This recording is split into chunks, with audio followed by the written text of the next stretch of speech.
દિવસભરના અગત્યના સમાચાર જુઓ દિવ્યાંગ ન્યૂઝના ટોપ ન્યૂઝમાં રોજ બપોરે 3 કલાકે અને રાતના 9 કલાકે. નમસ્કાર દર્શક મિત્રો, દિવ્યાંગ ન્યૂઝના ટોપ ન્યૂઝમાં હું પ્રિયા સોની આપનું હાર્દિક સ્વાગત કરું છું. અમરેલી જિલ્લાના લીલિયાના પાંચ તલાવડા ગામે ગત 27/9/2025ના રાત્રિના પટેલ અને કાઠી વચ્ચે મારામારી થઈ હતી.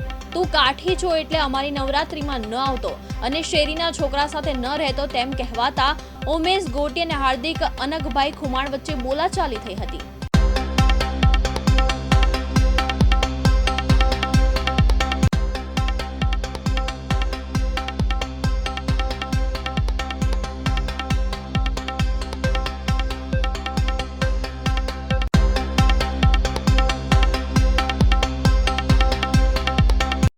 અનકભાઈ નામ મારું અને નવરાત્રિમાં અમારા કાઠી સમાજને આવવાની ના પાડવાથી બબાલ થઈ હતી. એમાંથી એણે હાથે શરીરનો ઘા માર્યો હતો. એમાં ઉમેશભાઈ ડાયાભાઈ ગોટી અને એના કાકા લાલભાઈ ગણેશભાઈ ગોટી એ બે હારે હતા ને એ બે આવીને મારામારી થઈ છે. હાલ અત્યારે અમરેલી હોસ્પિટલે છો સારવાર લેવા. અમરેલીમાં વડિયા પીજીવીસીએલના ફોલ્ટ કંટ્રોલમાં કોલ કરી અભદ્ર ગાળો અપાઈ. વડિયાના મોરવાડા ફીડરમાં વીજળીના હોવાથી અજાણ્યા શખ્સે ગાળો આપી હતી.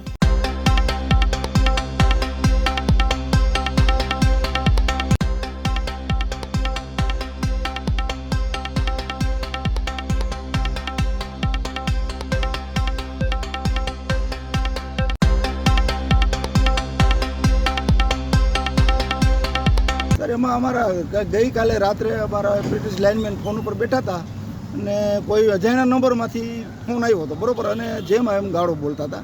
હવે લાઇન છે સર, આમાં તો કદાચ વહેલું મોડું આ તે થતું હોય, બધા ફીડરો ફોલ્ટમાં હતા, વરસાદી વાતાવરણ હતું સર, બરાબર, એટલે એવું બનતું હોય. બાકી જ્યોતિગ્રામ અમે તાત્કાલિક ચાલુ કરી દઈએ છીએ અને પણ ખેતીવાડીમાં થોડીક વાર લાગતી હોય છે, કારણ કે ફોલ્ટ એવા હોય તો અમે ત્યાં જઈ શકતા ન હોય, ગારો હોય, આ તે, બરાબર, વરસાદી વાતાવરણ હોય, એટલે ફીડરો લગભગ અડધા થઈ ગયા હતા, અડધા બાકી હતા અને અડધામાં વાર પણ લાગે. હવે અમુક ફોલ્ટ હોય તો સર વાર લાગતી હોય, જેથી કરીને ગાળો ન દેવી જોઈએ, રજૂઆત કરવી જોઈએ અથવા તો રિક્વેસ્ટ કરવી જોઈએ. અમે પણ સતત કામ કરતા જોઈએ છીએ લાઈન ઉપર, બરાબર, પણ આવી ગાળો ન દેવાય. ગાળોથી કોઈ એનું સોલ્યુશન થતું નથી રિયલ ખરેખર જોઈએ તો. હાલ તમે પોલીસ સ્ટેશન શું કામ આવ્યા? પોલીસ સ્ટેશન શું કામ આવ્યા? અમે એના માટે જ આવ્યા છીએ કે આ કોઈ ઈસમે ગાળો દીધી છે તો એના ઉપર અમે કાયદેસરની કાર્યવાહી લેખિત ફરિયાદ કરવાની. તો હવે પછી આવું ફરિયાદી કોણ બનતું? ફરિયાદી અમે લાઈન સ્ટાફ આખું ટોટલી અમે લાઈન સ્ટાફ બધા કર્મચારી બનતું બધા અમે નાયબ બધા અમે. દેવભૂમિ દ્વારકા જિલ્લાના જામ ખંભાળિયાના માંઝા થયેલી લૂંટની ઘટનાના આરોપીઓને એસઓજી પોલીસે ઝડપી પાડી રિકન્સ્ટ્રક્શન કરવામાં આવ્યું હતું.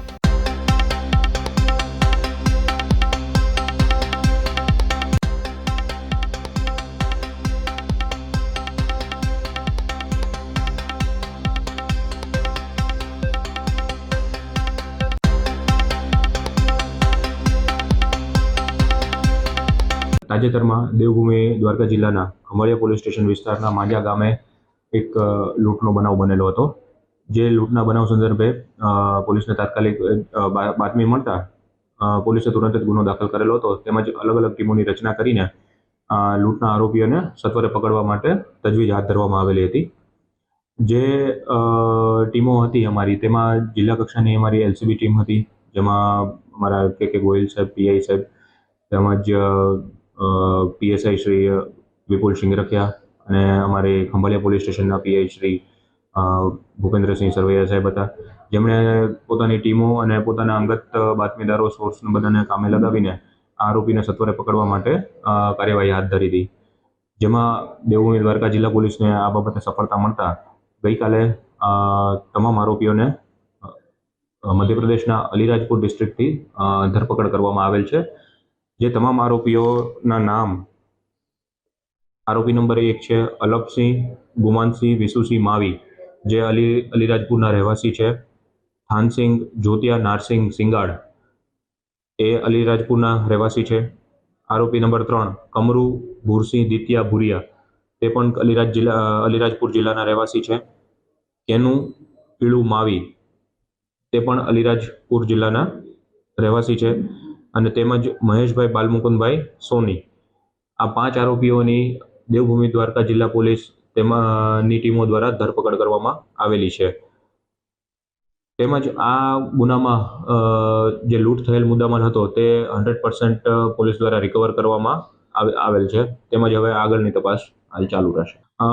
આરોપીઓએ પોતે એક પ્લાન બનાવેલો હતો. તેમને જે મુખ્ય આરોપી છે અલપસિંહ ગુમાનસિંહ, તે અહીંયા ખંભાળિયામાં પેલા જે મહિલા છે તેમને ત્યાં પરિચિતમાં હતા, એટલે એમને ધ્યાનમાં હતું કે આવા એક સિંગલ મહિલા અહીંયા રહે છે, તો એના વતનમાં જઈને એમણે પોતાના મિત્રો સાથે એક કાવતરું રચ્યું હતું કે ભાઈ આપણે આવી રીતે એક ઘર મારા ધ્યાનમાં છે જ્યાં આપણે જઈને એક લૂંટને અંજામ આપી શકીએ છીએ. તો એમને પોતાના મિત્રોને કોન્ફિડન્સમાં લઈને આ કાવતરાને અંજામ આપવા માટે પ્લાન ઘડ્યું હતું. તમામ આરોપીઓના મધ્યપ્રદેશ રાજ્યના અલગ અલગ ગુનાઓમાં એનો ગુનાહિત ઇતિહાસ ધરાવે છે તમામ આરોપી. જામનગર જિલ્લામાં આવેલા કાલાવડ તાલુકાના નિકાવા ગામે સોલાર પ્લાન્ટના મેનેજરના મકાન અને મોટરસાયકલમાં આગ લગાડી કુલ 3.88 લાખની નુકસાની કરી અને તમારો સોલાર પ્લાન્ટ નહીં ચાલવા દેવાની ધમકી આપવાની ફરિયાદ કાલાવડ ગ્રામ્ય પોલીસ સ્ટેશનમાં નોંધાઈ હતી.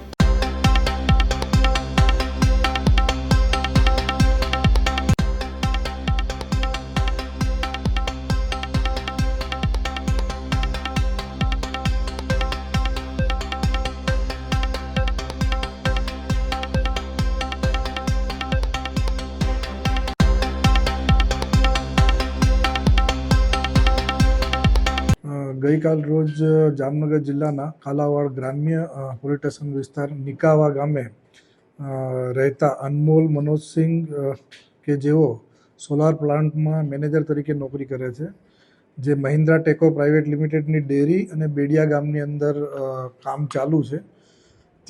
એમને ત્યાં પેટા કોન્ટ્રાક્ટ તરીકે આશાપુરા લેન્ડ ડેવલપમેન્ટમાં ડ્રાઈવર તરીકે કામ કરતા ભગીરથસિંહ મહેન્દ્રસિંહ જાડેજા નાઓ તેમના ઘરે આવેલ અને તેમને આ સોલાર પ્લાન્ટ ચલાવવો હોય તો પૈસા આપવા પડશે તેવી રીતે ધમકી આપી અને તેને બેટથી તેના પગમાં મારી અને તે ઉપરાંત રહેણાંક મકાનની અંદર ચીજવસ્તુઓ સળગાવી રહેણાંક મકાનમાં તોડફોડ કરી અને આશરે 3,88,000 જેટલાનું નુકસાન કરી અને ગુનો કરેલ હોય ગઈકાલ રોજ કાલાવાડ ગ્રામ્ય પોલીસ સ્ટેશનમાં ગુનો દાખલ કરવામાં આવેલ છે.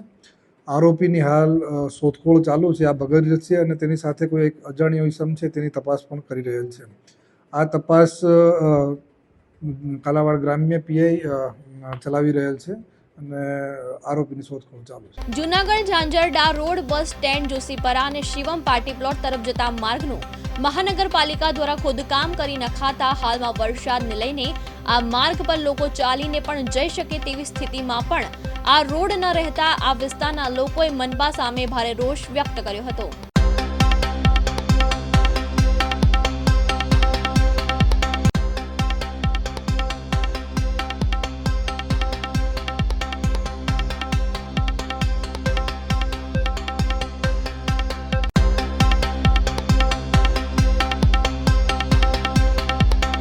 મારું નામ મહેક કલવાણી છે. અમે બંસીધર શેરી નંબર 2 માં રહીએ છીએ.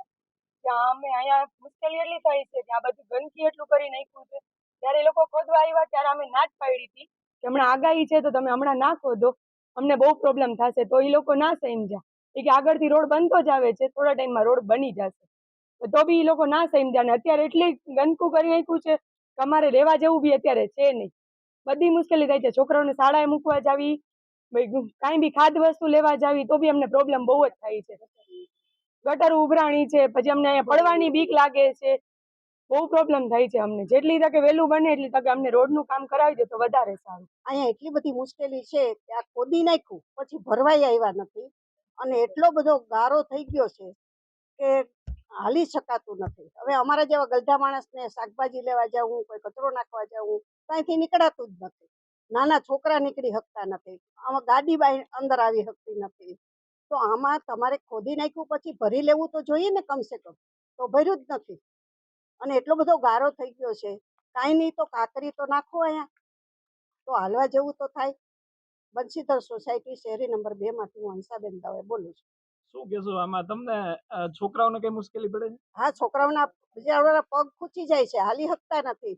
ખંભે દફતર હોય, એનો એક છોકરાનો તો પગ મઈડાઈ ગયો. દફતર બિચારા ખંભે નાખ્યું હોય, આમાં કેમ નીકળવું? અમારા ગલઢા માણસમાં હાથમાં થેલી હોય, ખંભામાં પર્સ હોય અને આમાં પગ ખૂંચી જાય, અમારે નીકળવું કેમ? હાલત બહુ ખરાબ છે. શું માંગણી તમારી? અમારી માગણી એટલી જ છે કે આ ભરી લેવું જોઈએ, અહીં કાંકરી નાખવી જોઈએ, રોડ તમે બનાવો તેથી બનાવો, પણ હલાય એવું તો કરો કમસે કમ. આપણે જોઈએ કે જુનાગઢ મહાનગરપાલિકા એટલે અણધણ આયોજનનું ઉત્તમ ઉદાહરણ. જ્યારે અત્યારે હવામાન ખાતાની આગાહી હતી ત્યારે ચારે બાજુ રસ્તાઓ જે ખોદી નાખવામાં આવેલા છે, અને ઉપરથી જ્યારે આ આપણે જે મુખ્ય રસ્તો છે જે શિવમ પાર્ટી પ્લોટથી આપણે જોઈએ કે જાંજેડા રોડ તરફ અને જોશીપુરા તરફ આવે છે, તો એનું વ્યવસ્થિત આયોજન કરીને ત્યારબાદ ખોદવું છે. બાજુમાં જ એક મોટી સ્કૂલ હોય તો એને નથી ડાયવર્જન આપેલું કે નથી, તો બાળકોને સ્કૂલે કઈ રીતના જવું? આમાં આજે કેટલા બધા લોકો પડ્યા હતા. પાછું ખોદકામ કરે તો સવારે જ્યારે ખોદકામ થયું સાંજે એને બુરી અને માટી ઉપાડી લેવી જોઈએ. ખબર છે કે 3-4 દી ત્યાં વરસાદ છે, તો આપણે તાત્કાલિક આનું આયોજન જેથી કોઈ અકસ્માત ન જાય. વડીલો કે બાળકો અહીંયા સ્કૂલ હોય તો પડે નહીં. રોજથી અહીંયા 50 થી 60 જેટલી સોસાયટીના લોકો આ રસ્તાનો ઉપયોગ કરે છે, ત્યારે મહાનગરપાલિકાને થોડી પણ આ લોકો પબ્લિક ઉપર દયા નથી આવતી કે જુનાગઢના શાસકોને દયા નથી આવતી કે આપણે જઈએ કે ક્યાં શું કામગીરી ચાલે છે, કઈ રીતની કામગીરી ચાલે છે અને ક્યાં રોડ ચાલવા લાયક છે. પબ્લિક જ્યાં ખાડામાં પડે મરે, આ લોકોને કોઈ પણ જાતની કોઈ પણ તસ્દી લેવાની જરા કંઈ ઈચ્છા નથી. એટલે આ આપણે જોઈએ કે ચારે બાજુ અત્યારે જ્યારે કરોડો રૂપિયા સરકારે ફાળવ્યા, ચારે બાજુ જ્યારે કામગીરી ચાલી રહી છે ત્યારે રોડ બનાવે છે, ફરી ખોદે છે, રોડ બનાવે છે. છેલ્લા 10 વર્ષથી આ જે મુખ્ય રોડ છે, જે બસ સ્ટેન્ડથી જોશીપુરાથી અને જાંજેડા રોડ તરફ જવાનો મુખ્ય રસ્તો છે, તો અનેક વખત આ 10 વર્ષમાં રોડ ખોદવામાં આવ્યો છે, ફરી પાછો બનાવવાનો. આ રોડ ક્યારે પણ અત્યાર સુધીમાં ક્યારે પણ લોકોને ચાલવા લાયક પરિસ્થિતિમાં રહ્યો નથી. અને જ્યારે જુઓ ત્યારે જ્યારે રોડ બનાવવામાં આવે 2 થી 3 મહિનામાં રોડ તૂટેલો જ હોય છે. અહીંયા આપણે જોઈએ કે ધારાસભ્ય, ડેપ્યુટી મેયર કક્ષાના જે પદાધિકારીઓ છે રહી ગયા છે, છતાં પણ આપણે જોઈએ કે આ રોડની હાલત કેવી છે. અને આ મુખ્ય રસ્તાઓ છે, એક બાજુ સરકાર એમ કે અમે સ્માર્ટ સિટી બનાવી, આવા હોય સ્માર્ટ સિટી કે આમાં માણસો પડે, રોડ તમે વારંવાર ખોદો, લોકોને ધૂળની ડમરીઓ ઉડે, વરસાદ આવે તો ખબર ન પડે ક્યાં ખાડો છે, લોકોના વાહનો ફસાઈ જાય, લોકોને ઈજાઓ થાય, લોકોના હાડકા ખોખરા થઈ જાય. આવી રીતના આ જે ભાજપ શાસિત જે મહાનગરપાલિકા જુનાગઢ છે એણે અતિશય જનતાને દુઃખી કરી નાખ્યા છે. અને જનતાએ પણ જાગવાનો સમય છે કે હવે આવા લોકોને તમે જાકારો આપો અને ફરી વારે વારે ચૂંટશો તો તમારી આ જ પરિસ્થિતિ 5 વર્ષ સુધી આ જ પરિસ્થિતિ રહેવાની છે. કારણ કે એક પણ કોઈ પણ જાતનું આયોજન નથી. જ્યાં જુઓ ત્યાં અવ્યવસ્થા, જ્યાં જુઓ ત્યાં ખોદી નાખવાનું, જ્યાં જુઓ ત્યાં રસ્તા બનાવવાના, પાછા એને તોડવાના. આવી જ એક પ્રથા જે છે એમાં આખું જુનાગઢ આપણે જોઈએ કે ગુજરાત લેવલે બદનામ થઈ રહ્યું છે. ખુદ મુખ્યમંત્રીએ પણ ટકોર કરી હતી કે ભાઈ તમે આટલા બધા રૂપિયા મોકલીએ તો ક્યાં નાખો છો. એ જ એક ઉત્તમ ઉદાહરણ રૂપે આપણે જોઈએ કે કરોડો રૂપિયા ફાળવવામાં આવે છે, પણ જનતાની શું હાલત છે. એટલે હવે જનતાએ પણ જાગવાનો સમય છે ને આવા લોકોને જાકારો આપો, અન્યથા આના પરિસ્થિતિ કાયમી લોકોને ભોગવવાનો વારો આવશે. નર્મદા જિલ્લાના દેડિયાપાડા તાલુકાના ખૈડીપાડા ગ્રુપ ગ્રામ પંચાયતના ગામોને વિભાજિત કરી નવા ચિકદા તાલુકામાં સામેલ કરવાની જાહેરાત થતાં જ ગ્રામજનોએ વિરોધ નોંધાવ્યો હતો.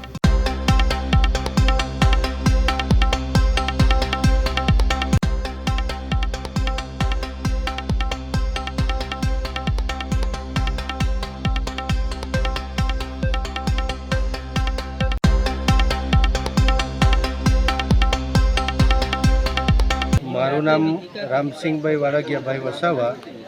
હું ખૈડીપાડા પંચાયતનો માજી સરપંચ છું. હવે આજે આ મીડિયા સમક્ષ અમારે રજૂઆત કરવાનો એટલે ફરજ પડી કે ગુજરાત સરકારે જે સરકારમાં 17 તાલુકા અને 2 જિલ્લા બહાર પાડ્યા, તેમાં અમારે ડેડિયાપાડા તાલુકામાંથી ચિકદા તાલુકો અલગ આપ્યો. હવે ચિકદા તાલુકો અમારા ગામથી અહીંયા રૂખલ ખૈડીપાડાથી 33 કિલોમીટર દૂર છે અને ડેડિયાપાડા અમારે 16 કિલોમીટર નજીક.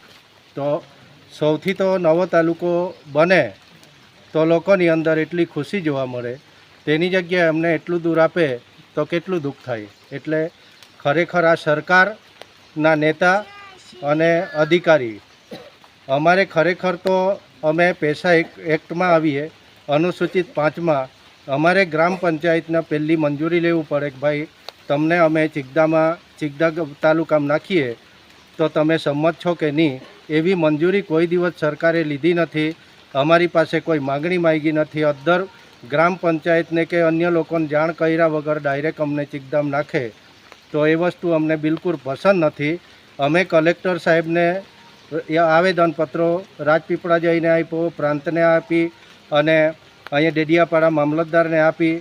અમારા પછી જે આવેદનપત્ર આપ્યો તેમાં રોંધા ગુડદા ચાંબાને લોકોને બાકાત કર્યા. તો અમારે પહેલું આવેદનપત્ર આપ્યો, આજ સુધી અમને જવાબ નથી મળ્યો. એટલે અમારે ખરેખર ચિગદા તાલુકામાં રહેવું નથી અને ચિગદા તાલુકામાં બિલકુલ રહેવું નથી. એટલે અમને જ્યાં ડેડિયાપાડા અમારે જૂનો તાલુકો હતો ત્યાં રાખે એવી અમારી માગણી છે. અને આ માગણી નહીં સ્વીકારે તો અમારે કોઈ પણ કામમાં અમે સરકારી કામમાં સંમત છીએ નથી. એટલે ચિગદામાં અમે બિલકુલ સંમત નથી. એટલે અમને ડેડિયાપાડામાં રાખે એવી અમારી માગણી છે. અગાઉ પણ અમે લોકોએ કલેક્ટર કચેરીમાં અને માન્ય સાંસદશ્રીને તથા પ્રાંત ઓફિસમાં જમા કરાવેલ છે આવેદનપત્ર. આજે ફરીવાર અમે લોકો આવેદનપત્ર આપીએ છીએ.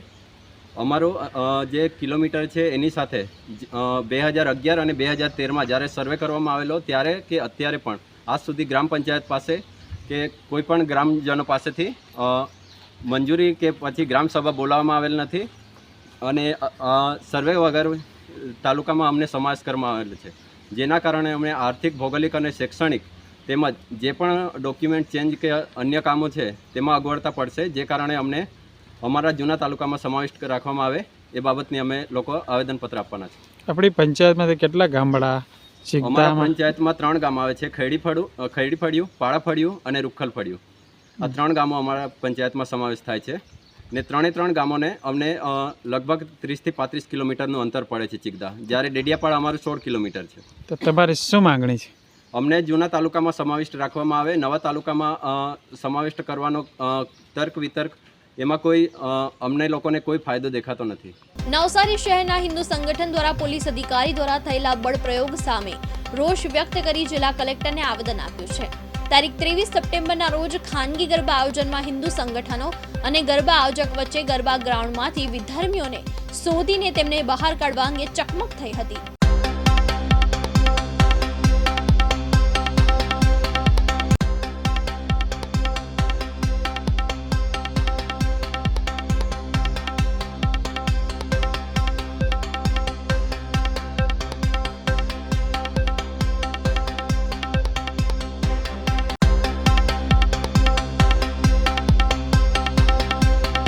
વિચાર તો કર્યો પણ સાથે તિલક પણ પૂછવામાં આવ્યા અને સાથે જે ભગવો વસ્ત્ર છે, જે ભગવા કલરનો છે એના પર ગાળો આપવામાં આવી એ તદ્દન નિંદનીય છે.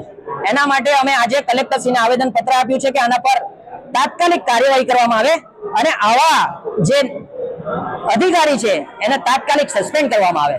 નહીં તો આ સમાજનું, હિન્દુ સમાજનું શું થશે? જે પોતે ગરબા રમી શકે છે, જે હિન્દુ ભાઈ ગરબા રમી શકે, એના પરિવારને ટાઈમ આપી શકે એમ હતું, પણ તેમ છતાં હિન્દુ બહેનો અને હિન્દુ સમાજનું રક્ષણ કરવા માટે એ પોતે ત્યાં સમય આપે છે અને એમને જ્યાં માર મારવામાં આવે છે તદ્દન સહન થાય એવું નથી. એના માટે હિન્દુ સમાજ આખો રોષે ભરાયો છે. જો આના પર તાત્કાલિક એક્શન ના લેવામાં આવે તો આના કરતા પણ અલગ આંદોલનની ચીમકી આપવામાં આવી છે. બધા જ અત્યારે હિન્દુ સંગઠનો કહે છે કે તમે અત્યારે શાંતિપૂર્ણ રીતે આના માટે આવેદન પત્ર આપો એટલે તાત્કાલિક પ્રશાસન એના પર નિર્ણય લેશે. અને અમને આશા છે કે પ્રશાસન અમારી સાથે છે, ભારતીય જનતા પાર્ટી પણ અમારી સાથે છે અને અમને એ સહકાર આપશે. જય શ્રી રામ. તાજેતરમાં જ વડોદરા શહેરને દેશના બીજા નંબરનું સુરક્ષિત શહેર હોવાનો એવોર્ડ મળ્યો હતો. ત્યારે ગત મોડી રાત્રે દંપતીને દીકરી સામે ખુલ્લી તલવાર દેખાડી ઘરમાંથી 7.47 લાખ રૂપિયાની લૂંટ કરી 3 શખ્સો ફરાર થઈ ગયા હતા.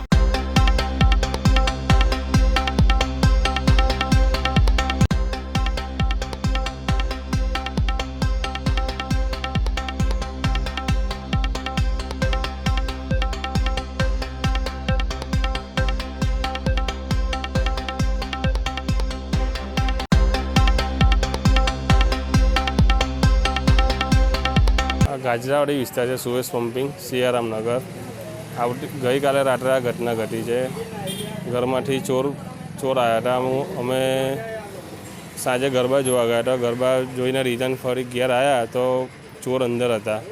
અને ચોરી કરતા હતા. અને એક ઈસમ બહાર ઊભો હતો, એ શું કહે છે શીકલેગર હતો, એ વોચ કરતો હતો અહીંયા ઘરે. અને હું આવ્યો બાઇક લઈને, તો એ બહાર નીકળીને ધમકી આપવા બેઠો કે બૂમ પાડીશ નહીં ને તો તલવાર ફરાઈ નાખીશ. મારા બેબી બેસાડી લે આગળ, એના ગળામાં તલવાર મૂકી અને કહે છે બૂમ પાડી તો હું તલવાર ફરાઈ નાખીશ કે એમ કરતાં 2.5 વર્ષ.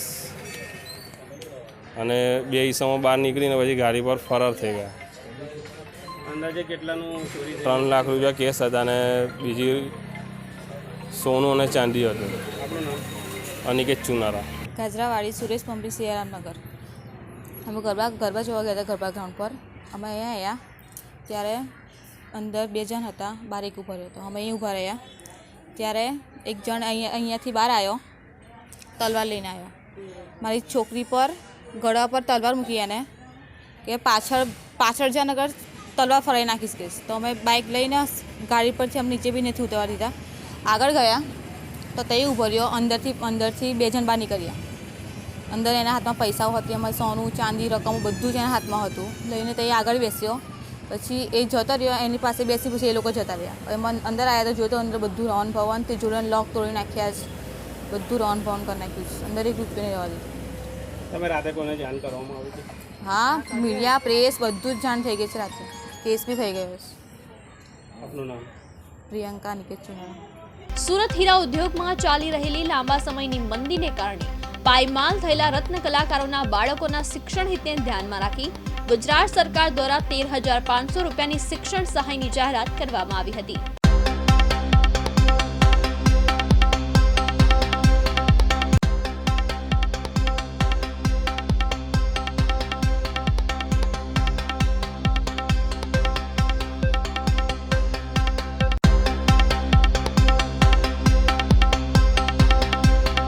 મારું નામ છે Bhavesh Tank, diamond worker union vice president.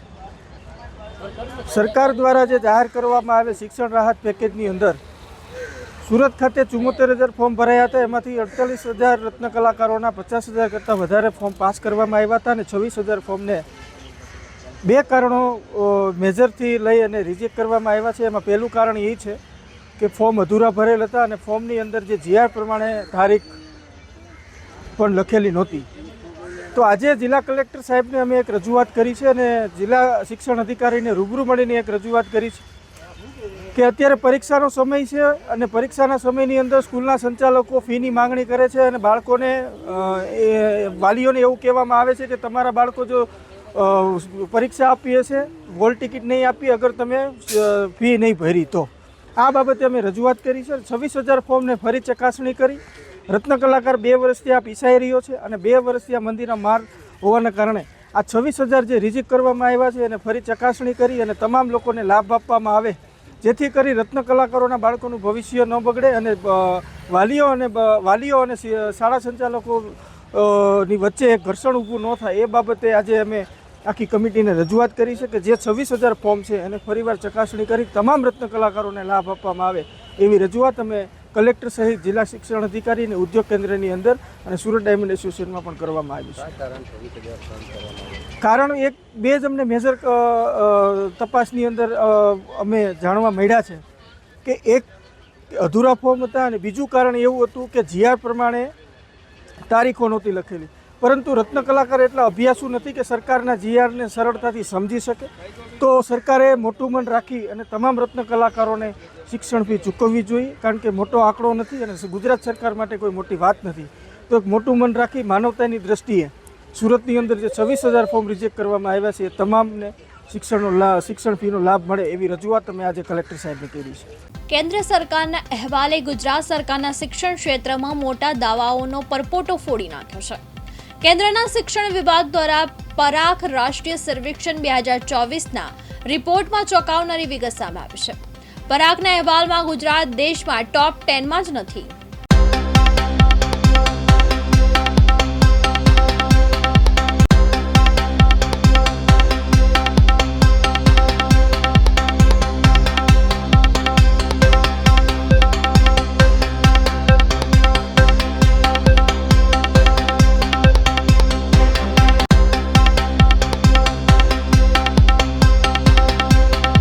સમગ્ર દેશની અંદર શાળાઓમાં અભ્યાસ કરતા બાળકો માટે વાર્ષિક મૂલ્યાંકન એટલે કે તે બાળકોને કેવા પ્રકારનું શિક્ષણ મળે અને બાળકોની શૈક્ષણિક સ્તર કેવું છે એના માટે નેશનલ એચિવમેન્ટ સર્વે NSA વર્ષોથી ચાલતું, જેનું નવું નામ હવે પરખ તરીકે, એટલે કે બાળકમાં લેખન શક્તિ કેવી છે, ગણન શક્તિ કેવી છે, એ બાળક કઈ પ્રકારનું શીખી રહ્યું છે, એનું શૈક્ષણિક સ્તર, આ બધા પાસાઓને લઈને એની મૂલ્યાંકન કસોટી લેવાય અને એના આધારે કેન્દ્રનું માનવ સંસાધન મંત્રાલય, શિક્ષણ મંત્રાલય એક અહેવાલ બહાર પાડે છે. કેન્દ્ર સરકારના તાજેતરના અહેવાલ પરખમાં જે રીતે ગુજરાત સમગ્ર દેશની અંદર ભાજપા શાસનની અંદર વાહવાઈ લૂંટવામાં આવે છે, તેની સામે કે ભાજપાની કેન્દ્રની સરકારે જ આપેલા અહેવાલમાં ગુજરાત સમગ્ર દેશમાં ટોપ 10 પરફોર્મિંગમાં ક્યાંય પણ દેખાતું નથી. ઉલટાનું એનાથી પણ આપણી માટે ચિંતાનો વિષય છે કે ગુજરાત લોઅર પરફોર્મિંગ સ્ટેટ એટલે નીચેના સ્તરની અંદરના જે 10 રાજ્યો કહેવાય જેના શૈક્ષણિક સ્તર ચિંતાજનક છે, તેમાં ગુજરાતનો સમાવેશ થાય એ આપણા સૌના માટે ચિંતાનો અને ગુજરાતની પ્રગતિ માટે ચિંતાનો વિષય છે. લાંબા સમયથી શાળાઓમાં શિક્ષકોની ખાલી જગ્યા, શિક્ષકો જ્યાં હોય તેમને શિક્ષણ સિવાયની કામગીરીમાં વ્યસ્ત રાખવાના અને એના કારણે શિક્ષણના સ્તર ઉપર એટલે કે બાળકોને ગણન, લેખન અને વાંચન ત્રણમાં સંપૂર્ણપણે નબળા સાબિત થઈ રહ્યા છે. અને આ અહેવાલ પછી સરકારમાં થોડી પણ શરમ હોય, ગુજરાતની શિક્ષણ વિભાગમાં થોડી શરમ હોય તો તેમને તાત્કાલિકપણે આ અહેવાલના આધારે વાસ્તવિક સ્થિતિ ઉપર કામ કરવાની જરૂર છે. દુઃખ સાથે કહેવું પડે ગુજરાતના નાગરિક તરીકે કે જે ગુજરાતનું ભવિષ્ય છે એ બાળકોને પાયાના સ્તરના શિક્ષણ મેળવવામાં મોટા પાયે મુશ્કેલી થઈ રહી છે. એક તરફ કેન્દ્રની કોંગ્રેસ સરકારે શિક્ષણનો અધિકાર સૌના માટે આપ્યો, બીજી તરફ ગુજરાતની ભાજપ સરકાર શિક્ષણનો અધિકાર છીનવી રહી છે અને શિક્ષણને નિમ્ન કક્ષાની અધોગતિ કક્ષાએ લઈ જાય. ત્યારે મને એમ લાગે છે કે આ માટે સરકારે તાત્કાલિકપણે એની ભ્રષ્ટાચારી રીતિથી બહાર આવી તમામ શાળાઓમાં તાત્કાલિકપણે શિક્ષકોને નિમણૂકો માટેની પ્રક્રિયા કરવી જોઈએ. સાથોસાથ જે શિક્ષકો કામગીરી કરે એમને શૈક્ષણિક સ્તર સચવાય એટલે કે એને બીજા કામગીરીમાંથી મુક્ત કરીને, અન્ય કામગીરીમાંથી મુક્ત કરીને શિક્ષણ માટે એમને ધ્યાન કેન્દ્રિત કરવા માટે જો આપણે કરશું તો મને એમ લાગે છે કે આપણે શૈક્ષણિક વ્યવસ્થાને સુધારી શકશું. પુનઃ હું આપના માધ્યમથી માંગ કરું છું, રાજ્યનો શિક્ષણ વિભાગ જે ભ્રષ્ટાચારનો એપી સેન્ટર છે એ વર્ગખંડો માટે, શિક્ષકોની નિમણૂક માટે અને શિક્ષણના સ્તર માટે સાચી દિશામાં કામ કરશે તો જ ગુજરાતની શિક્ષણ વ્યવસ્થા સુધરશે અને ગુજરાતની શિક્ષણ વ્યવસ્થા સુધરશે તો જ ગુજરાત પ્રગતિ કરશે. અરવલ્લી જિલ્લામાં બીજા દિવસે પણ ઇન્કમ ટેક્સનું સર્ચ ઓપરેશન યથાવત જોવા મળી રહ્યું છે. અરવલ્લી જિલ્લામાં 30 કલાકથી વધુ સમયથી ઇન્કમ ટેક્સની રેડ યથાવત છે. મોડાસા અને મેઘરજ સહિતની જગ્યા પર ઇન્કમ ટેક્સ વિભાગની ટીમે તપાસ હાથ ધરી છે.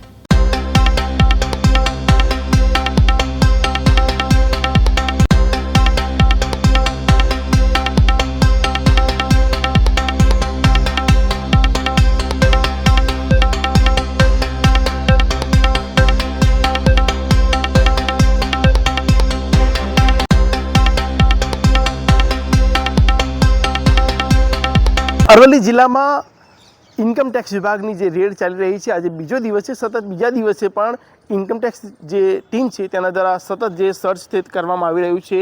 હાલ આપણે સર્કિટ હાઉસ ખાતે છીએ કે જ્યાં જે તમામ જે ઉચ્ચ અધિકારીઓ છે ઇન્કમટેક્સના તે તમામ છે તે સર્કિટ હાઉસ ખાતે છે અને જે પણ જે દસ્તાવેજી પુરાવા એકત્રિત કરવામાં આવે છે તેને અહીંયા લઈ લાવવામાં આવે છે તે પ્રકારની સૂત્રોની માહિતી હાલ મળી રહી છે. ત્યારે જે પ્રકારે અરવલ્લી જિલ્લાની વાત કરવામાં આવે તો 30 કલાકથી વધુનો જે સમય થઈ ગયો છે અને તેમ છતાં હજી જે ઇન્કમટેક્સ વિભાગ દ્વારા જે રેડ ચાલી રહી છે તેમાં મોટા પાયે જે દસ્તાવેજી પુરાવા છે અથવા તો જે પ્રકારે નાણાકીય જે વ્યવહારો છે તેની તમામ જે માહિતી છે તે હાલ એકત્રિત કરવામાં આવી રહી છે. સાથે જ વાત કરવામાં આવે તો હાલ જે પ્રકારે સૂત્રો તરફથી માહિતી મળી છે તે પ્રકારે ઈડીની પણ આ સમગ્ર ઓપરેશનમાં એન્ટ્રી થઈ હોય તે પ્રકારની પણ માહિતી સામે આવી રહી છે. ત્યારે તમામ જે સ્થળો છે કે જે 80 જેટલી જે ગાડીઓ છે અને તેના અધિકારીઓ છે 250થી વધારે, તે સમગ્ર આખી જે તપાસ પ્રક્રિયા છે, જે ઓપરેશન છે ઇન્કમટેક્સનું, જે ચલાવી રહ્યા છે. ઋતુલ પ્રજાપતિ, દિવ્યાંગ ન્યૂઝ, અરવલ્લી. લોકસભા ચૂંટણી અને તાજેતરમાં યોજાયેલી અન્ય ચૂંટણીઓમાં વોટ ચોરી અને મતદાર યાદીમાં ગોટાળાના આક્ષેપોને હવે કોંગ્રેસ સુરતમાં એક મોટો ચૂંટણી મુદ્દો બનાવવા જઈ રહ્યો છે. વિપક્ષના નેતા રાહુલ ગાંધીના નિવેદનને પગલે આ મુદ્દે દેશભરમાં ચર્ચા ચાલી રહી છે. ત્યારે હવે સુરત શહેર અને જિલ્લામાં કોંગ્રેસે 3 ઓક્ટોબર ગુરુવારથી રાજ્યભરમાં એક વિશાળ ડોર ટુ ડોર સિગ્નેચર ઝુંબેશ શરૂ કરવાનો નિર્ણય લીધો છે.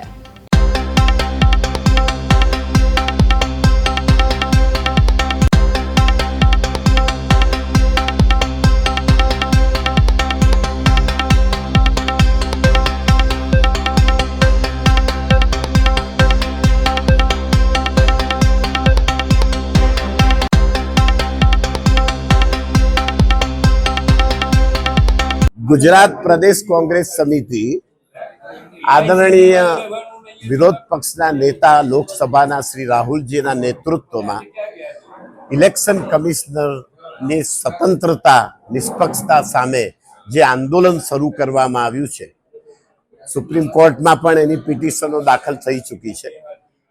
તો પ્રદેશ સમિતિ તરફથી સુરત શહેર કોંગ્રેસ અને સુરત જિલ્લા કોંગ્રેસમાં તમામ કાર્યકર્તાઓ આમ જનતા સમક્ષ ઇલેક્શન કમિશન સામે સહી ઝુંબેશ કરશે અને આ સહી ઝુંબેશ સંગઠન તરફથી કરવામાં આવશે અને આ સહી ઝુંબેશ ઇલેક્શન કમિશનરની સામે કરવામાં આવશે.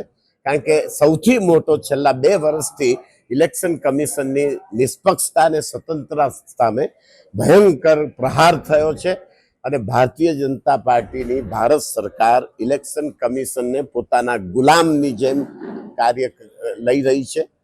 એવું સમગ્ર દેશમાં પ્રત્યેક ચૂંટણીમાં દરેક રાજ્યમાં આ પ્રકારનો અભિપ્રાય ઉપસ્થિત થયો છે. માટે પ્રજા સમક્ષ ઇલેક્શન કમિશનની સ્વતંત્રતા બરકરાર રહે અને માનનીય TN સેશન સાહેબની જેમ ઇલેક્શન કમિશન સ્વતંત્રતાથી કામ કરે એ આશયથી આ સહી ઝુંબેશનું આંદોલન સુરત શહેર અને સુરત જિલ્લા કોંગ્રેસમાં આવતીકાલથી શરૂ થનાર છે. સુરત અને સુરત શહેર અને જિલ્લામાં માન્ય રાહુલજી વિપક્ષ નેતાશ્રીએ જે આંદોલન શરૂ કર્યું છે ઇલેક્શન કમિશનની સામે, કારણ કે ઇલેક્શન કમિશને કોઈ પણ વિધાનસભા ચુનાવ આપણે જોયા, હરિયાણાનું જોયું, આપણે અત્યારે બિહારનું જોઈ રહ્યા છીએ, મહારાષ્ટ્રનું જોયું, કર્ણાટકનું જોયું, એમાં ઇલેક્શન કમિશન સામે અસંખ્ય સવાલો ઊભા થયા છે અને ઇલેક્શન કમિશન ભારત સરકારની ગુલામી કરી રહ્યું હોય એવું લાગી રહ્યું છે. સુપ્રીમ કોર્ટે પણ ઘણી બધી કોમેન્ટો કરી છે અને સુપ્રીમ કોર્ટ સમક્ષ પણ આ ન્યાય નિર્ણય માટે અત્યારે કેસો પેન્ડિંગ છે. માટે અત્યારે અમે ગુજરાત પ્રદેશ કોંગ્રેસ સમિતિ ખાસ કરીને સમગ્ર ગુજરાતમાં પ્રત્યેક જિલ્લે અને તાલુકામાં લોકો સમક્ષ કોંગ્રેસના કાર્યકર્તાઓ આવતીકાલથી અભિયાન કરશે અને સહી ઝુંબેશ કરશે ઇલેક્શન કમિશન સામે, જેથી ઇલેક્શન કમિશનની સ્વતંત્રતા સ્વાયત્તતા બરકરાર રહે અને ભારતની લોકતંત્ર અને ભારતનું આપણું સંવિધાનની સુરક્ષા થાય એ જ મુખ્ય આશય છે આંદોલન. જ્યારે ચૂંટણી આવે છે ત્યારે કોંગ્રેસનો મુદ્દા લઈને આવે છે, આવા આરોપો લગાવવામાં આવી રહ્યા છે, આ બાબતે અત્યારે ચૂંટણી ક્યાં છે? અહીંયા ગુજરાતમાં હમણાં કોઈ ચૂંટણી નથી. ગુજરાતમાં આજે કોઈ ચૂંટણી નથી. હા, બિહારમાં ચૂંટણી તે તો 2 મહિના 4 મહિના પછી છે. પણ આ ઇલેક્શન કમિશનનો મુદ્દો તો 2 વર્ષથી ચાલે છે. તો અત્યારે ભવિષ્યમાં જે ચૂંટણીઓ આવશે વિધાનસભાની, લોકસભા, એની નિષ્પક્ષતા તો આપણે રાખીએ. સૌ મીડિયા પણ એ માટે કટિબદ્ધ છે કે ઇલેક્શન કમિશનની નિષ્પક્ષતા જળવાઈ રહે. સ્થાનિક સ્વરાજની ચૂંટણીની કોઈ વેલ્યુ નથી? સ્થાનિક સ્વરાજ્યની ચૂંટણીની વેલ્યુ ખરી ને, પંચાયતી રાજ નગરપાલિકાની વેલ્યુ ખરી અને એ ચૂંટણીને બી હજુ વાર છે. અને બીજું સાહેબ, એ ચૂંટણી તો આપ જુઓ છો દર વર્ષે થતી હોય છે. ઇલેક્શન આપણે ત્યાં વિધાનસભા લોકસભાનું 5 વર્ષે થાય, પણ એક પછી એક થાય છે. એટલે ચૂંટણી એ પણ એક લોકતંત્રની પ્રક્રિયા દર વર્ષે આપણે ત્યાં ચાલતી જ હોય છે. અત્યારે તો સહી ઝુંબેશ છે અને પછી ઇલેક્શન કમિશન સામે આંદોલન છે. અત્યારે તો સુપ્રીમ કોર્ટ, હાઈકોર્ટમાં જઈ રહ્યા છે કાનૂની રીતે વિપક્ષો, અને અત્યારે પ્રજા સમક્ષ સહી ઝુંબેશનું આંદોલન કરી રહ્યા છે. પછી વધુમાં આગળ ઇલેક્શન કમિશન સામે આંદોલન કરીશું. નવરાત્રીના પૂંજ ઉત્સવ દરમિયાન ગીર સોમનાથ જિલ્લાના સિડોકર ગામેથી કરુણ ઘટના સામે આવી છે. વીજ શોકના લીધે સગીર સહિત 3 લોકોએ જીવ ગુમાવ્યા. ચા પાણી દરમિયાન વરસાદથી બચવા આશરો લેતા સમયે વીજ કરંટથી 3 લોકોએ જીવ ગુમાવ્યા હતા.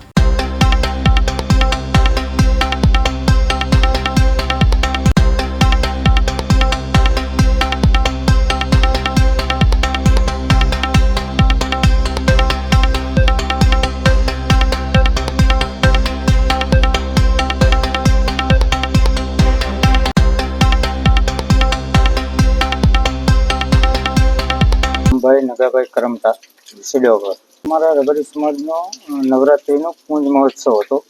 તે દરમિયાન હમણાં 2 દિવસથી વરસાદી વાતાવરણ, એક ધારું સતત વરસાદ ને એવું બધું ચાલુ છે. આ નવરાત્રિમાં પૂંજ મહોત્સવ તરીકે અમે રબારી સમાજ એને ઉજવીએ છીએ. એ પૂંજ મહોત્સવ ઉજવણી ચાલુ હતી તે દરમિયાન અમારા જે જમણવાર વિસ્તાર જે છે એ વિસ્તારમાં એક ચાના સ્ટોલની વ્યવસ્થા અલગથી ઊભી કરવામાં આવેલી હતી. તો ચાના સ્ટોલની વ્યવસ્થા ઊભી કરવામાં આવેલી હતી તે જગ્યાએ ચા પીવા માટે લોકોનો ઘસારો હોય છે. પબ્લિક ઘણી ખરી હોય એટલે ચા પીવા માટે, અને વરસાદી વાતાવરણ હતું એટલે ત્યાં અંદર કાંઈક ઇલેક્ટ્રિક શોર્ટ સર્કિટ જ્યારે થઈ ત્યારે અંદર 7-8 જણા લોકો અંદર ઊભા હતા. એમાંથી અહોભાગ્યે જે 3 લોકો અવસાન પામ્યા છે તે લોકો ક્યાંક ઇલેક્ટ્રિક શોર્ટ સર્કિટ થઈ તેનાથી નજીક હતા, એના કારણે તેઓનું દુઃખદ અવસાન થયું છે. એક ચાલાણના છે ભરતભાઈ નારાયણભાઈ ગઢસર 18 વર્ષ, હર્ષદભાઈ ભરતભાઈ ચૌહાણ 13 વર્ષ ધોણાજ, કરશનભાઈ ગોવિંદભાઈ મારું વડોદરા ઝાલા 45 વર્ષ. આ 3 લોકોના આકસ્મિક મૃત્યુ થયા છે. ભગવાન એમના આત્માને શાંતિ આપે. ગાંધીનગરના સેક્ટર 24ના મંડળ સ્ટાફ ક્વાર્ટરમાંથી અમદાવાદના શાહીબાગ હેડક્વાર્ટરમાં ફરજ બજાવતી મહિલા કોન્સ્ટેબલનો નિવસ્ત્ર હાલતમાં મૃતદેહ મળ્યો. આ કેસમાં પોલીસે આરોપીની ધરપકડ કરી છે.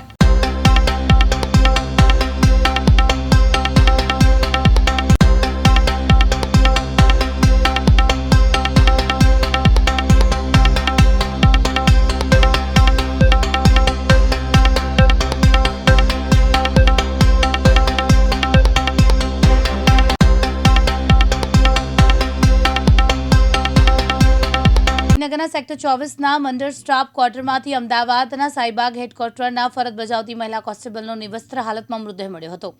આ કેસમાં પોલીસે આરોપીની ધરપકડ કરી છે.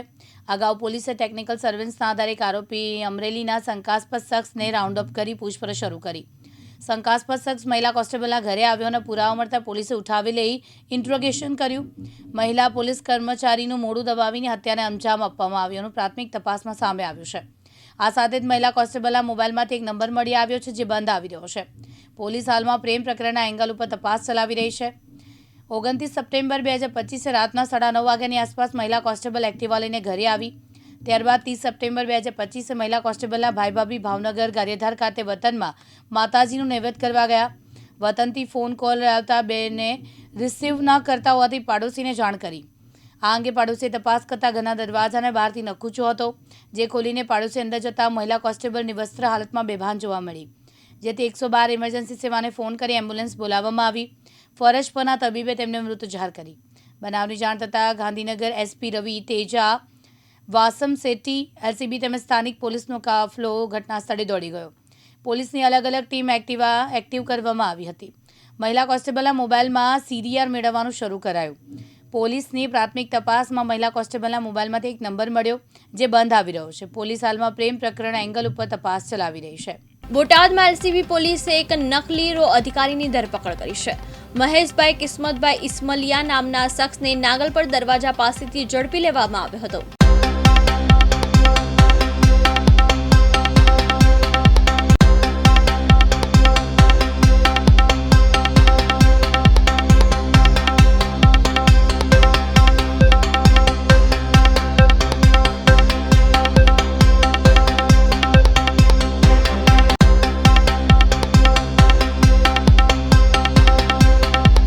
ગઈકાલે બોટાદ એલસીબી દ્વારા એક વ્યક્તિની ધરપકડ કરવામાં આવેલી છે, જેનું નામ છે મહેશભાઈ કિસ્મતભાઈ ઈસાબલિયા. એ વિગત એવી છે કે એ પોતાની જાતને રો એજન્ટ તરીકે પોતાની ઓળખ આપતો હતો. એની પાસેથી એક ઇન્ડિયન ડિફેન્સના માર્કાવાળું એક ઓળખપત્ર મળી આવ્યું છે, ગવર્મેન્ટ ઓફ ઇન્ડિયા રો એજન્ટ લખેલું, અને એ પોતે પત્રકાર છે એવું પણ એ બતાવતો હતો અને લોકો સાથે છેતરપિંડી કરતો હતો, અને પોતે રો એજન્ટ છે અને સરકારી ખાતાની અંદર બહુ મોટી પોસ્ટ પર છે એવું એ બતાવી લોકો સાથે છેતરપિંડી કરતો હતો. શું લોકોને લાલચ આપતો છેતરપિંડીમાં શું માહિતી? એ જે નોકરી વાંચુક યુવાનો હોય એમની પાસેથી પૈસા લઈ અને એમને રોની અંદર ભરતી કરવા માટે એ લોકોને કહેતો હતો કે હું તમને રોમાં ભરતી કરાવીશ, અને આ રો એજન્ટનું એકદમ સિક્રેટ કામ હોય છે એટલે તમારે કોઈને કહેવું નહીં. એ રીતની એ વાત કરતો હતો. હાલમાં મારે બોટાદની જનતાને એવો અનુરોધ છે કે જે પણ વ્યક્તિ આ જે ઈસમના છેતરપિંડીનો ભોગ બન્યા હોય અને આ ઈસમે એમને કોઈક નોકરી બાબતે પૈસા લીધા હોય અને છેતરપિંડી કરી હોય તો તાત્કાલિક બોટાદ ટાઉન પોલીસ સ્ટેશન અથવા અત્રેની કચેરી સંપર્ક કરવો, જેથી તેના વિરુદ્ધમાં આગળની કાર્યવાહી કરી શકાય. સુરત જિલ્લાના માંડવી તાલુકાના વિભાજન કરી 7 ગામોને અરેઠ તાલુકામાં સમાવેશ કરાતા તેના વિરોધમાં પ્રાંત ઓફિસની સામે પ્રતીક ધરણાનો કાર્યક્રમ યોજાયો.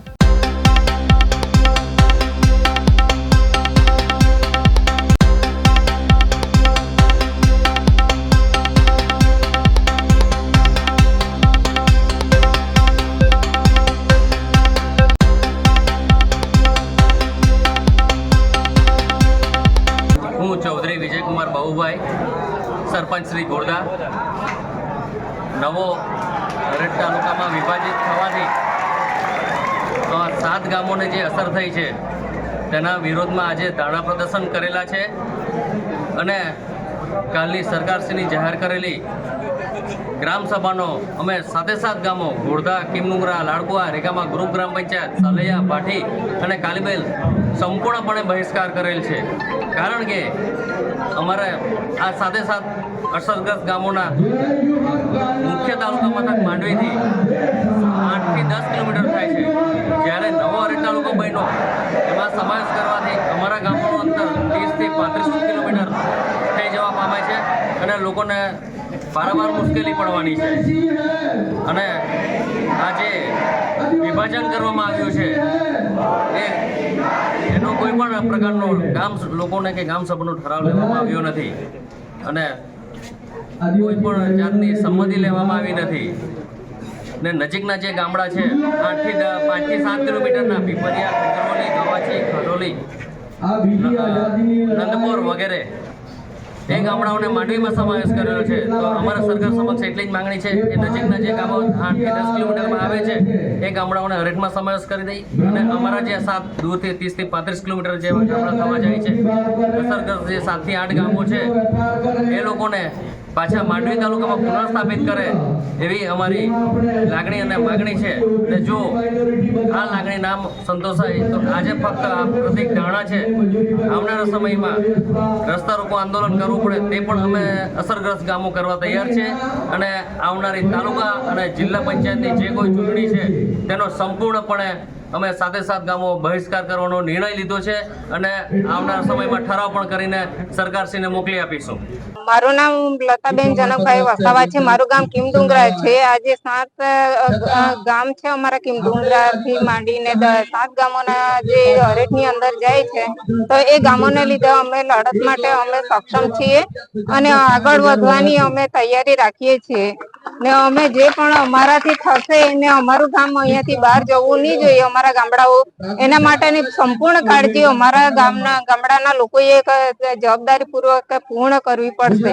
એની જવાબદારી અમે ગામના લોકો સાથે રહીને કરીશું ને અમે આગળ વધીશું અને અમારા જે ગામ પેલે બાજુ અરેઠમાં જાય છે એનો હક અમે છીનવીને રહીશું અને માંડવીમાં જ રહીશું.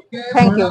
મારું નામ અંબેલાબેન ગમનભાઈ ચૌધરી, હું સાલૈયા ગામની રહેવાસી છું અને અમારું ગામ અરેઠ તાલુકામાં નાખ્યું છે. અમે ધરણા ઉતર્યાશું તો અમને માંડવી રહેવું જોઈએ અમારે, એ અમારી માંગણી છે અને અમે બધા આ રીતે ભેગા થયા છું એટલે આ અમને ન્યાય મળે ત્યાં સુધી અમે ભેગા રહીશું અને અમને ન્યાય આપે ત્યાં સુધી અમે જંપીશું નહીં.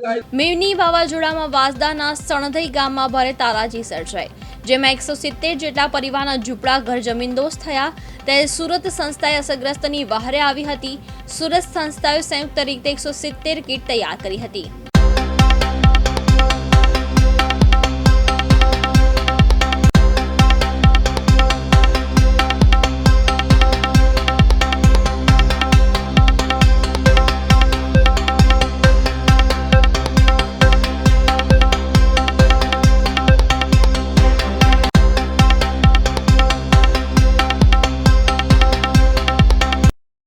આપનો પરિચય સાહેબ અને આપની સંસ્થાનો પરિચય. મહેશભાઈ પટેલ, દિવ્યપથ ફાઉન્ડેશનના પ્રમુખ. સાહેબ હમણાં મિની વાવાઝોડું આવ્યું તો કેટલા દિવસમાં ટહેલ નાખી દાતાઓએ દાન આપ્યું અને કઈ રીતનું આખો કાર્યક્રમનું આયોજન? 3 દિવસ પહેલા આપણે સૌ જાણીએ છીએ કે દક્ષિણ ગુજરાતમાં જે મિની વાવાઝોડાના કારણે અનેક ગામ બેઘર અને લોકો બેઘર બન્યા છે, અતિશય નુકસાન થયું છે. તેવા વાંસદા તાલુકાના સણગી ગામની અમારી પાસે જ્યારે વાત આવી કે તેના 170 જેટલા ઘર જમીનદોસ્ત થયા છે, એ લોકો બેઘર થયા છે, ત્યારે એમને કંઈક સહાય કરવી જોઈએ. અને એ સહાયના ભાગરૂપે અમે જ્યારે પરમ દિવસે અમારા દાતાઓને અપીલ કરી, અમારા મિત્રોને અપીલ કરી, ત્યારે માત્ર 1.5 દિવસમાં અમે 170 કીટ અત્યારે તૈયાર કરી દીધી છે. વિદ્યાદીપ યુનિવર્સિટી, ભારત વિકાસ પરિષદ સૂર્યનગરી સુરત, એમનો વિશેષ સહયોગ મળ્યો છે. અને અમારા જે દાતાઓ છે કાયમી, જે આવી કુદરતી આફત સમયે જ્યારે પણ અપીલ કરી છે ત્યારે અમને કોઈ પણ જાતના શંકા કે એના વગર, સંકોચ વગર દાન આપે છે. એ દાતાઓને જ આ કર્મ એમને અર્પણ કરું છું અને એમનો આભાર વ્યક્ત કરું છું. આજે જ્યારે માતાજીના નવરાત્રીનું 9મું નોરતું છે ત્યારે માં અંબા અમને અને આ બધા દાતાઓને એવી શક્તિ આપે કે જ્યારે કુદરતી આફત આવે ત્યારે આવા લોકોની સાથે અમે ઉભા રહી શકીએ, એવી શક્તિ અમને કાયમ માટે આપજો. આજે અમે વાંસદા મુકામે જે આ ગામ છે સનગઈ, ત્યાં અત્યારે કીટ આપવા જઈ રહ્યા છે. સુરત શહેરના વોર્ડ નંબર 11ના ખજુરાવાડી છેલ્લા ઘણા વર્ષોથી મિલકત નંબર 2311 થી 2320 વસતા પરિવારો બિલ્ડર ફિરોઝ મુનસી અને સમદ મુનસીની સામે ઘેર છોડી દેવાની ધાકધમકીઓ આપતા હોવાના આક્ષેપ કર્યા છે.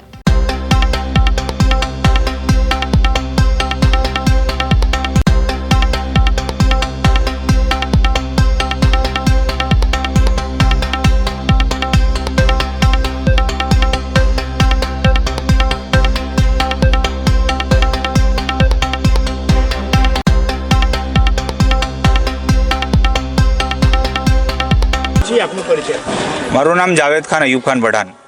કઈ જગ્યાએ રહો છો ને શું મામલા છે? અહીંયા ખજુરાવાડી વરિયાળી બજારમાં રહું છું. અહીંયા મામલા એવું છે કે અમે અહીંયાથી વર્ષોથી રહીએ છીએ, દરેક જાતિના લોકો. અહીંયા હમણાં જે બિલ્ડર છે સમદ મુનસી, ફિરોજ મુનસી, ઇકબાલ મંજુ મુનસી, એ લોકોએ આ જગ્યા લીધી છે ને અમને એ ખાલી કરવા બાબતે ટોર્ચર કરે છે. જો અમે ખાલી નહીં કરીએ તો અમારું ઘર તોડી પાડશે ને તમે અમારું કંઈ નહીં કરી શકો, એવી ધાક ધમકીઓ અમને મળે છે. હું 25-30 વર્ષથી રહું છું. એ બીજાના નામે આવે છે. પાકી ભાડા ચિઠ્ઠી ને બધા પુરાવા મારી પાસે હાલમાં છે. રજૂઆત કરી છે, એ હમણાં પેન્ડિંગ છે, કોર્ટમાં રજૂઆત કરી છે. એ બીજા ધાક ધમકી આપીને ખાલી કરાવ્યા છે જે લોકોને. એ લોકો નજીવી રકમે એ લોકોએ ખાલી કરી દીધા છે બિચારો ડરીને. અમે પણ ડરી ગયા છે, પણ અમે મીડિયાનો સહારો લેવો પડે છે હમણાં. અમારી માંગ શું છે કે અમારું ઘર છે, અમારું એક ઘર થઈ જાય એટલી રકમ અમને મળે, કાં તો અમને ઘર અપાવી દે. આ બધા અમે એ માટે જ ભેગા થયા છે. કેટલા વર્ષથી રહો છો? હું તો 25-30 વર્ષથી રહું છું, પણ બીજા બધા જે છે અમારી સાથે 70 વર્ષ, કોઈ 75 વર્ષ એટલા જૂના પણ છે. એ ફિરોજ મુનસીના નામે છે. પેલા નવાબ જે છે અનીસ નવાબ, એમના નામે આ ખજુરાવાળી જગ્યા હતી. એમને કાનુગા ફેમિલી મેં વેચી છે ને એના પછી આ લોકોએ લીધી છે, જે હાલમાં માલિક છે જગ્યાનો. ને બીજી વાત, એમાં દસ્તાવેજમાં પણ બંનેના દસ્તાવેજમાં 2006 અને 2012ના દસ્તાવેજમાં એ ઉલ્લેખ છે કે ભાડુઆત સાથેનો કબજો. તો પછી અમે ગેરકાયદેસર કેવી રીતે ગણાય? હા, અમારા નામ. સુરેન્દ્રનગર જિલ્લાના સરા-ધાંગધ્રા રોડ પર દુર્ઘટના સર્જાઈ, જેમાં એક સ્વિફ્ટ કાર પલટી જતા 3 લોકોનું ઘટના સ્થળે જ કરુણ અવસાન થયું.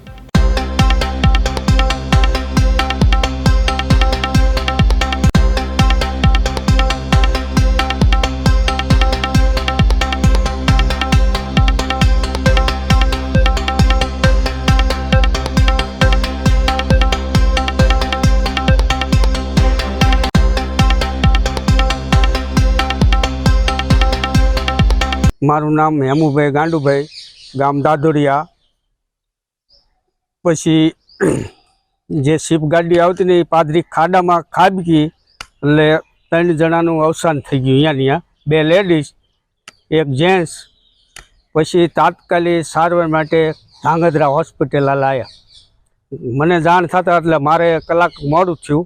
પછી હું આવીને બધી કાર્યવાહી ચાલુ થઈ. કઈ જગ્યાએ લાવ્યા? આ ધાંગધ્રા સિવિલ હોસ્પિટલ. મારું નામ જેઝરિયા રાકાભાઈ દેવશીભાઈ, ગામ દાધોળિયા. અમારા ભાઈના ઘરના અહીંયા દવા પીધી હતી તો અમે ધાંગધ્રા આવતા હતા શિપ ગાડી લઈ તે ચિત્રોડીની નદીમાં પુલ બનાવવાના ઓલેથી આડા પતરા બતરા નથી મૂક્યા કે શિપ ગાડી અચાનક ખાડામાં ખાબકી. ઘટના સ્થળે 3 જણાના મૃત્યુ થઈ ગયા, 1 પુરુષ 2 મહિલા અને 2 ઈજાગ્રસ્ત થયા છે. મૃતકને ધાંગધ્રા સિવિલ હોસ્પિટલમાં લાયા છે. આ હતા આજના અગત્યના સમાચાર. વધુ સમાચાર માટે જોતા રહેજો દિવ્યાંગ ન્યૂઝ.